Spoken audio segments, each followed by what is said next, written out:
नमस्कार दर्शकों, मैं लोकेश मेनारिया और आप देख रहे हैं उदयपुर न्यूज चैनल। दर्शकों, यातायात के लिए रोडवेज को सुरक्षित वाहन माना जाता है, लेकिन सोमवार को एक रोडवेज में बैठे यात्री उस समय असुरक्षित महसूस करने लग गए जब रोडवेज भिंडर उपखंड क्षेत्र के बांसड़ा गांव पहुंची थी।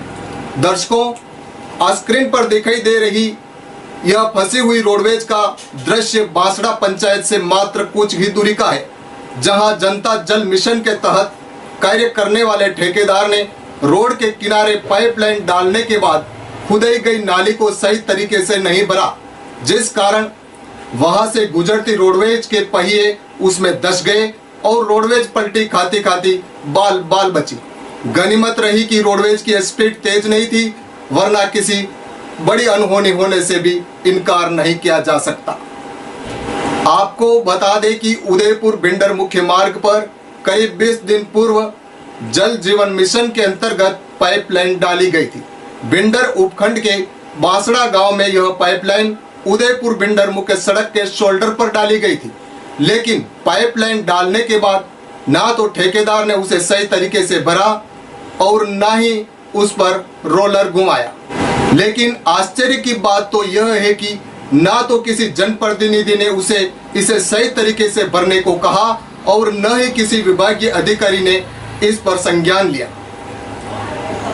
नतीजा यह रहा कि रोड के बिल्कुल किनारे यानी शोल्डर होने से रोडवेज बस नीचे उतारते ही टायर फंस गए।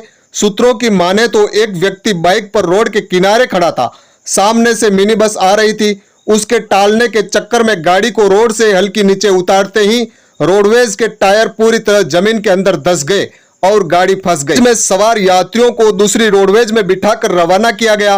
वहीं करीब 2 घंटे की कड़ी मशक्कत के बाद फंसी हुई रोडवेज को जेसीबी की सहायता से बमुश्किल निकाला गया।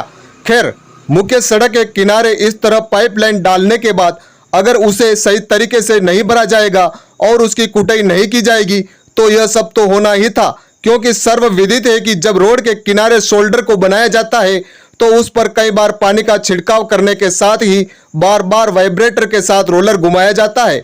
उससे पहले उस पर बड़ी कंक्रीट भी डाली जाती है, तब जाकर शोल्डर कंप्लीट होता है।